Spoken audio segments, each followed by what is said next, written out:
Hoje nós estaremos meditando no capítulo 20 do livro de Apocalipse. E esse capítulo nos promete muitas e grandes revelações. Eu diria que é o capítulo do desfecho do cumprimento das profecias que estão reveladas nos capítulos anteriores. Do capítulo 12 para cá, nós vimos aqui o dragão que tenta tragar o filho da mulher que é nascido, que é gerado pela mulher, que pode ser entendido também como Israel ou como a igreja, e que essa mulher representa um perigo para Satanás. Por quê? Porque ela representa não somente a igreja do Antigo Testamento, mas a igreja do Novo Testamento. E aqui nós vimos então o desfecho da profecia, a conclusão. Aqui nós viremos o grande julgamento do trono branco de Deus, né? E vamos meditar pensando no que vai acontecer nesse período, se nós estamos preparados para esses acontecimentos, ou se nós nos afastaremos do Senhor envergonhados por causa da nossa conduta. O livro de Apocalipse parece um livro difícil, irmãos, mas não é difícil. Se você lê ele em espírito de oração, se você pedir ao Senhor que abra o seu entendimento, você vai ver que ele é fácil de compreender e que é uma maravilha conhecer as profecias do Apocalipse, porque são promessas para a igreja, promessa de livramento, promessa de vitória, promessa de redenção, promessa de restauração de tudo. O versículo 1 diz assim: vi descer do céu um anjo que tinha a chave do abismo e uma grande cadeia na sua mão. Lembrando que a tradução que nós estamos usando ainda é bastante antiga, porque eu tenho receio de usar essas traduções novas. Eu não gosto da NV, que começa a trazer, ao invés da escritura, uma interpretação. Eu gosto das versões mais antigas, mas algumas coisas precisam ser interpretadas por nós de acordo com o nosso entendimento, com o que nós podemos aprender da gramática. Isso é muito importante também. Então, quando fala aqui que o anjo que desceu, ele tinha duas coisas: a chave do abismo e uma grande cadeia na sua mão. A cadeia significa uma algema, tá? No sentido de hoje seria isso, uma algema, tá? Seriam grilhões, seriam cadeias, seriam algemas, né? E hoje a gente entende como cadeia uma prisão, um quarto fechado com uma jaula, mas na verdade cadeia nessa época simbolizava isso. A pessoa era muitas vezes algemado pelas mãos, pelos pés, num tronco, e ali ficava preso, ficava numa cadeia, tá? Então veja só, possivelmente, nós não podemos afirmar assim com toda certeza, porque essa é uma revelação que não foi feita, mas todas as características dizem que esse anjo aqui é o próprio Senhor Jesus Cristo, porque ele mesmo diz que tem as chaves da morte e do abismo, e só ele tem as chaves da morte e do abismo. Se nós vamos ler Apocalipse capítulo 1, versículo 18, quando ele aparece para João na ilha de Patmos: e o que vivo e fui morto, mas eis aqui estou vivo para todo sempre, amém. E tenho as chaves da morte e do inferno. Ele tem as chaves do inferno, ele tem as chaves do abismo. Então não podemos esquecer de que esse anjo traz características sagradas, preciosas. Primeiramente, quando ele desce do céu, tem essas duas chaves, né? A chave do abismo e também a cadeia, a algema que vai aprisionar alguém. Só ele tem esse poder. Por isso ele diz que a porta que ele abre ninguém fecha, e a porta que ele fecha ninguém abre. Além disso, só ele teria poder para enfrentar Satanás e derrotá-lo. Não esquecendo que Satanás foi um líder entre os anjos no céu. E como líder, um anjo muito poderoso, muito forte, um anjo que não é qualquer anjo que vai enfrentar. Então, esse anjo que vem aqui para aprisionar Satanás tem que ter imensamente muito mais poder do que ele. O versículo 2 diz assim: ele prendeu o dragão, a antiga serpente, que é o diabo e Satanás, e amarrou-o por 1000 anos. Muito tempo aprisionado, né? Então, quem é essa antiga serpente? É mencionado várias vezes no decorrer do Apocalipse, quando fala do dragão, que o dragão é a antiga serpente, faz referência a Gênesis. Lá no livro de Gênesis foi citada aquela serpente que apareceu ali naquela forma corpórea de uma serpente, e era Satanás que estava incitando Eva a desobedecer a Deus. E aparece também em outras formas, né? Paulo disse em 2 Coríntios que Satanás tem poder para se transformar em anjo de luz. Ele pode aparecer para você como um anjo muito bonito e vai tentar fazer você fugir da palavra de Deus. Então não é milagre, não é aparição de anjo, não é epifania que vai nos levar a obedecer alguma palavra fora da Bíblia. Saiu da Bíblia, não é de Deus, irmão. Porque a própria Bíblia já está advertindo que até Satanás pode se transformar num anjo de luz. Apareceu como serpente para Eva porque era conveniente. Adão e Eva estavam habituados a lidar com animais ali no jardim do Éden.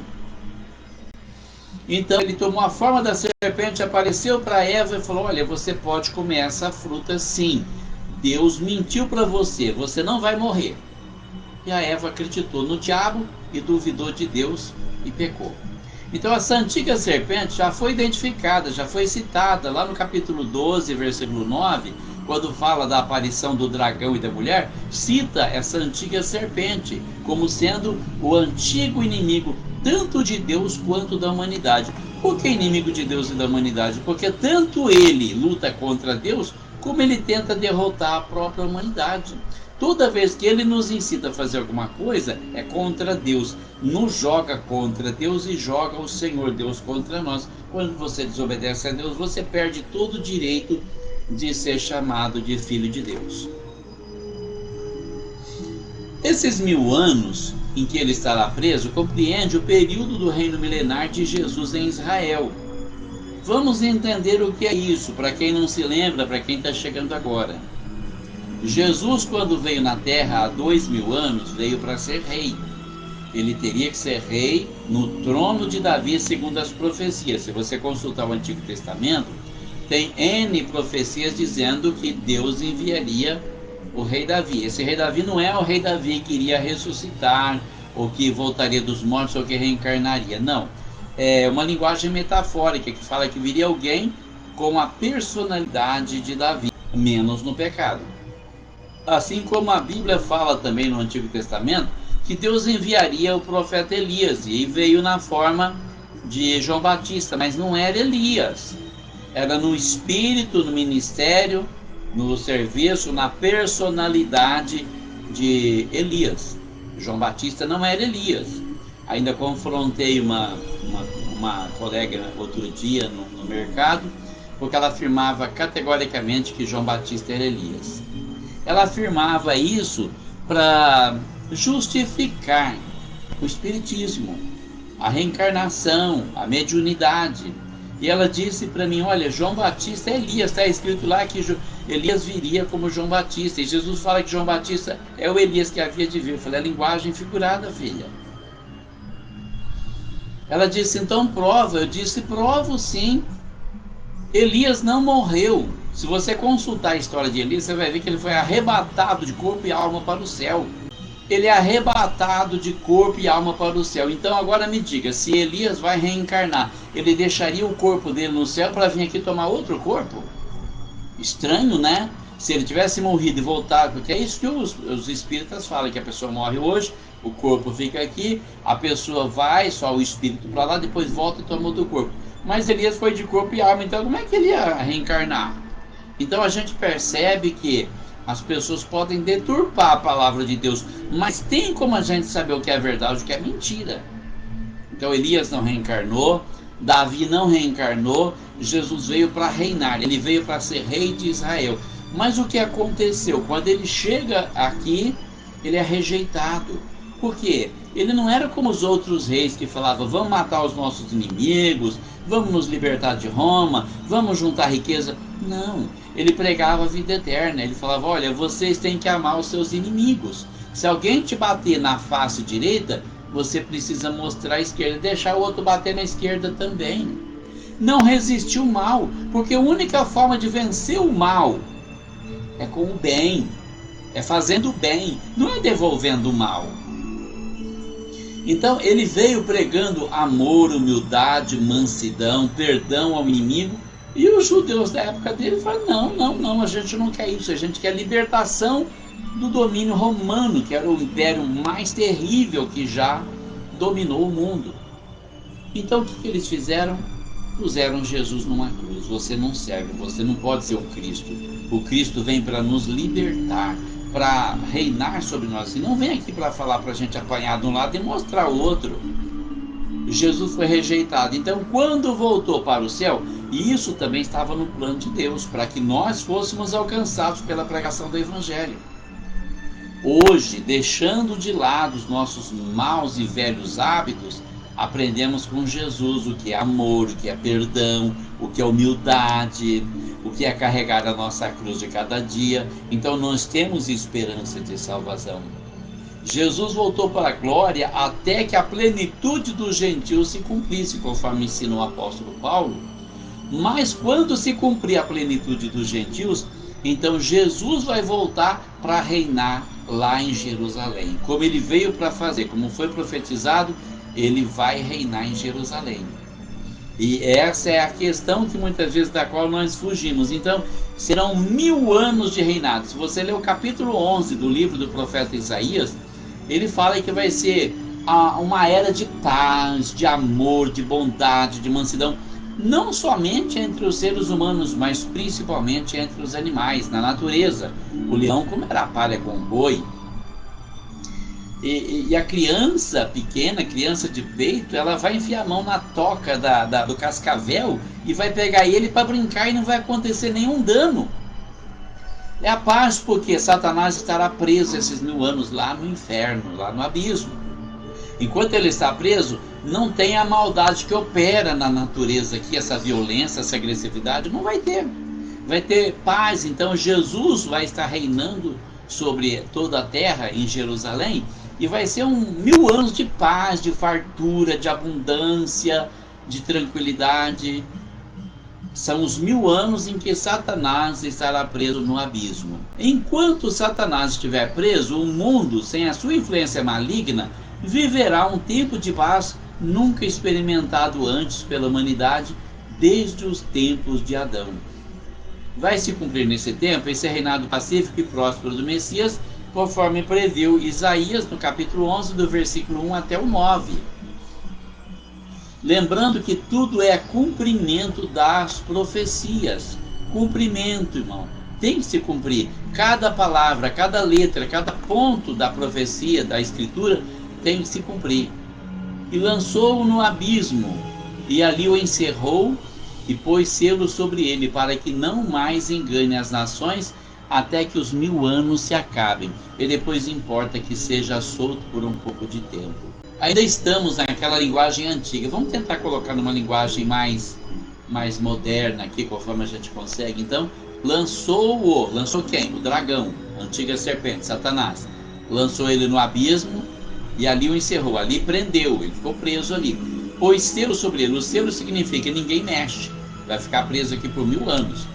Para que não mais engane as nações, porque a função principal dele é enganar as nações. Ele engana todo mundo. Ele engana os religiosos, ele engana os governantes, ele engana todas as pessoas que dão uma chance para ele. Mas ele vai ficar preso durante 1000 anos para não mais enganar as nações até os 1000 anos se acabarem. Depois que os 1000 anos se acabarem é outra conversa. Mas aí o que acontece? A palavra diz assim: depois importa que seja solto por um pouco de tempo. Ou seja, depois é importante que ele seja solto por um pouco de tempo. Por que é importante? Porque, irmão, o mundo vai experimentar 1000 anos de paz como nunca experimentou. Nosso maior desejo hoje é paz. Paz, justiça, igualdade, não temos. Mas durante o reinado de Jesus, nós teremos. E depois, então, o que acontece? Jesus vai deixar Satanás sair para tentar as pessoas, para cada pessoa saber o que tem no seu coração. Porque uma coisa é, por exemplo, digamos que você nasce nesse mundo, não tem Satanás, não tem mentira, não tem engano, não tem pecado. Você fala: eu amo a Deus. Será? Ou você apenas não teve outra opção? O que Jesus vai dar é outra opção. Ele vai soltar Satanás para que ele continue tentando as pessoas, para as pessoas saberem o que elas querem. Elas querem ficar com Deus ou elas querem com o diabo? Porque o que vai acontecer é o seguinte: durante 1000 anos, só paz, Jesus reinando, maravilha. Tem gente que não se contenta com a paz, irmão. Tem gente que prefere a guerra, a aflição, o sofrimento, Satanás. Então, durante 1000 anos ele fica preso. Depois ele vai ser solto por um pouco de tempo. Não é muito tempo não, tá? Trancada a porta do abismo para que ele fique confinado e preso até o tempo determinado para que a humanidade experimente esse tempo de paz e finalmente possa se decidir o que realmente ela deseja para si. Então, o que acontece? Durante esse tempo ele fica trancado. A humanidade vai experimentar a paz. Você experimenta a paz, depois experimenta a tentação e veja o que você prefere. Não podemos nos esquecer que nada acontece por acaso, porque o Senhor tem um plano. Essa prisão faz parte do plano. A soltura de Satanás também faz parte desse mesmo plano. Mesmo que Satanás seja ardiloso, o Senhor sairá vencedor. Paulo afirma sem sombra nenhuma de dúvida, porque a sabedoria deste mundo é loucura diante de Deus, pois está escrito: ele apanha os sábios na sua própria astúcia, conforme 1 Coríntios capítulo 3 e versículo 19. E ele faz o amigo de Jó, também já havia afirmado isso no capítulo 5 e versículo 13. Então nós observamos aqui o seguinte: Deus tem um plano, certo? O reinado de Jesus faz parte do plano. A prisão de Satanás faz parte do plano. E a soltura também faz parte do plano. Por quê?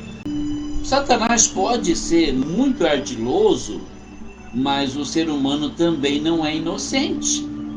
Ele pode fazer uma escolha, ele pode servir a Deus, ele pode servir o diabo.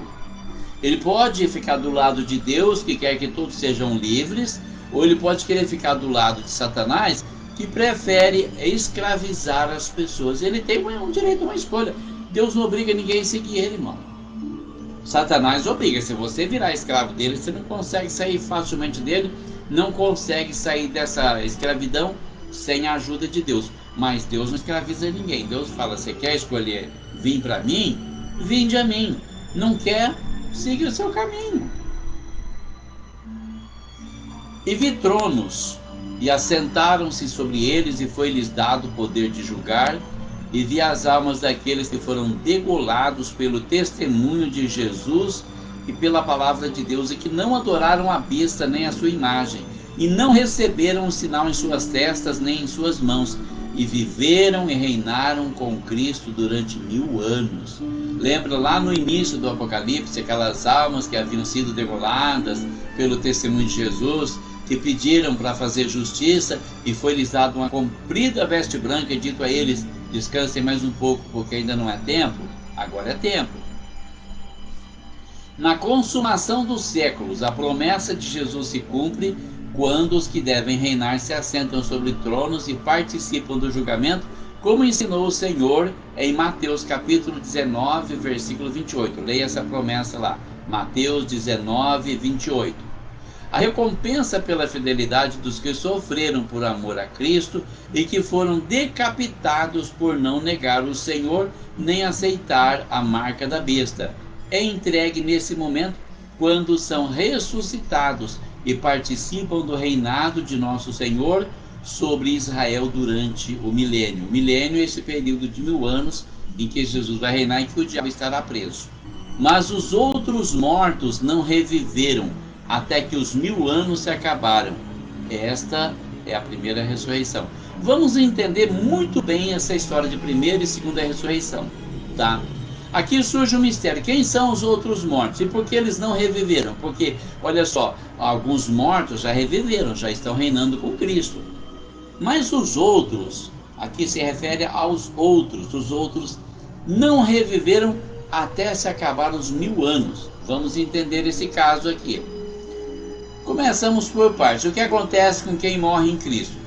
Seu corpo passa a dormir no pó da terra, enquanto o seu espírito é recebido pelo Senhor e vai para o paraíso, um lugar de descanso e consolo provisório até o dia do arrebatamento e de sua ressurreição. Seu espírito vai ficar lá, no paraíso. Aqueles que morreram em Cristo já estão lá, desfrutando a companhia de nosso Senhor Jesus Cristo, até o glorioso dia do arrebatamento da igreja, quando Jesus vai voltar para buscar tudo que lhe pertence, toda pessoa que pertence a ele, que seja morta ou que esteja viva. Vamos entender. No dia do arrebatamento, Jesus vem buscar a sua igreja e todos os mortos em Cristo são resgatados do paraíso e descem com ele para retomar os seus corpos, conforme 1 Tessalonicenses capítulo 4, versículo 14. Porque se cremos que Jesus morreu e ressuscitou, assim também aos que em Jesus dormem, Deus os tornará a trazer com ele. Olha aí, quem diz que no arrebatamento os mortos não vêm com Jesus estão enganados. O espírito daqueles que morreram está lá com o Senhor. No dia do arrebatamento ele desce, os espíritos dos que morreram descem com eles, toma o corpo, ressuscita, o corpo é transformado num corpo glorioso e sobe para encontrar o Senhor nos ares. 1 Coríntios capítulo 15, versículo 52, também fala a mesma coisa. Num momento, num abrir e fechar de olhos, ante a última trombeta, nós seremos transformados, num piscar de olhos. Então essa é a primeira ressurreição. Observa bem, aqui estamos falando de duas ressurreições, a primeira ressurreição e a segunda ressurreição. Essa é a primeira, você ressuscita e sobe. Aí quem está vivo aqui na terra, que é fiel a Deus, que tem temor de Deus, o seu corpo vai ser transformado e ele sobe para encontrar o Senhor. Então os que estiverem vivos serão transformados e arrebatados, conforme 1 Tessalonicenses capítulo 4, versículo 17. Vamos ver o que diz o versículo 17. Depois nós, os que ficarmos vivos, seremos arrebatados juntamente com eles nas nuvens, a encontrar o Senhor nos ares, e assim estaremos sempre com o Senhor. Então observa, os que estiverem vivos serão arrebatados, os anjos vêm, toma você e leva você para junto do Senhor, será transformado no momento, no abrir e fechar de olhos, você é transformado, e aí você é levado para as nuvens, para encontrar juntamente com eles. Eles quem? Os mortos que ressuscitaram. Vamos encontrar eles. Eles vão encontrar o seu pai, a sua mãe, o seu irmão que morreu em Cristo, que aceitou Jesus em vida, estará ali já te esperando para te dar aquele abraço, ali nos ares, na atmosfera, logo acima das nuvens, onde o Senhor também estará nos esperando. E dali nós vamos todos para a glória. Jesus não vai descer nessa ocasião para reinar, ele vem arrebatar a igreja. Ele vai tirar a igreja da terra, porque todas as pragas que nós estudamos no Apocalipse começam a cair quando a igreja sai da terra. Ele vem nos livrar da tribulação. Quem fala que a igreja vai passar por um banho de sangue, precisa estudar melhor a Bíblia. Deus é fiel e jamais, jamais nos deixaria aqui sofrendo o castigo que a besta, o falso profeta, o anticristo, sofrerão durante a batalha que se trava na grande tribulação. A partir daí, o mundo fica entregue nas mãos do anticristo, esse ser que vai governar o mundo por mais ou menos 7 anos. A Bíblia prevê esses 7 anos nas 7 semanas de Daniel. A gente vai entrar em detalhes depois no livro de Daniel. Serão 7 anos de tribulação como nunca foi visto antes. Jesus também falou sobre isso. Vamos ler Mateus 24, 21. Porque haverá então grande aflição, como nunca houve desde o princípio do mundo até agora, nem tampouco há de haver. Aqui é no Sermão da Montanha, no capítulo 24 de Mateus, quando Jesus fala do fim do mundo. Essa grande tribulação, o que diz que nunca houve, nem tampouco depois dela há de haver. E se aqueles dias não fossem abreviados, nenhuma carne se salvaria. Mas por causa dos escolhidos, serão abreviados aqueles dias. E aqui tem outro mistério, que tendo oportunidade nós estaremos falando sobre esse assunto também, se Deus nos permitir.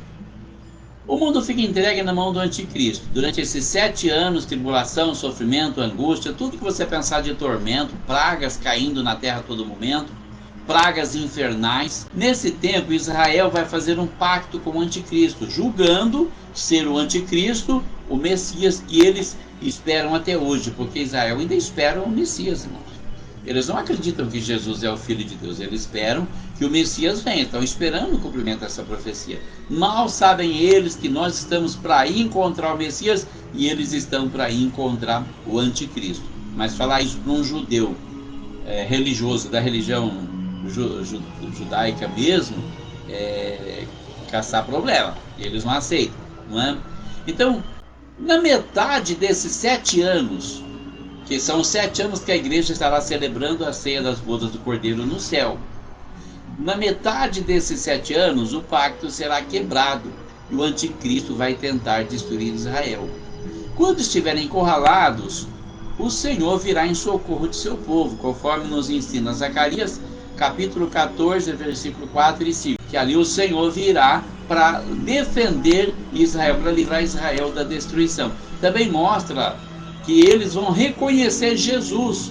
Zacarias capítulo 12, versículo 9, 10 e 11, fala que eles reconhecerão aquele que eles traspassaram. Eles vão olhar para ele e falar, mas esse não é aquele que foi traspassado na cruz? Eles vão reconhecer e vão chorar amargamente pelo que eles fizeram, porque eles rejeitaram o tempo todo o Filho de Deus, e o Filho de Deus só queria salvar eles.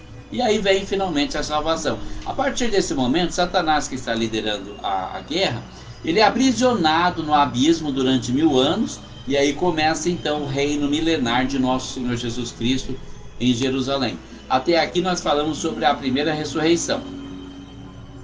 Vamos falar agora sobre a segunda ressurreição. O que acontece com quem morre sem Cristo? Você morreu, não quis aceitar Jesus, eu nasci nessa religião, vou morrer nessa, não quero saber, não mude de religião, não mude de pensamento, não quero aprender com ninguém, eu já sei o bastante, acabou. O que acontece? Seu corpo vai dormir no pó da terra e o seu espírito vai para o Hades, ou Geena, um lugar de tormento também provisório até o dia do juízo final, que é o que é chamado de inferno. Você vai para o inferno. Você vai para o inferno ser atormentado até o dia do juízo final. Apocalipse capítulo 20, verso 12 e 13 mostra isso claramente. No dia do arrebatamento da igreja, não vai acontecer nada com você, porque você não quis aceitar Jesus, Jesus não tem compromisso com você, você está perdido para sempre.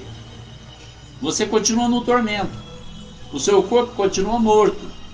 Só vão ressuscitar no dia do juízo final para receber a sentença da condenação. Já está condenado, mas então vai ser julgado legalmente, né?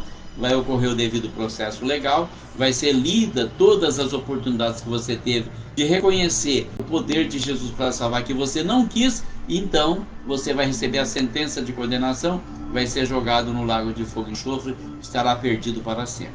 O que eu te aconselho a fazer agora é repensar a sua situação, é rever os seus conceitos, abrir o seu coração e deixar Jesus entrar no seu coração e na sua vida. Esquece de igreja, esquece de religião, esquece orgulho, aceita Jesus.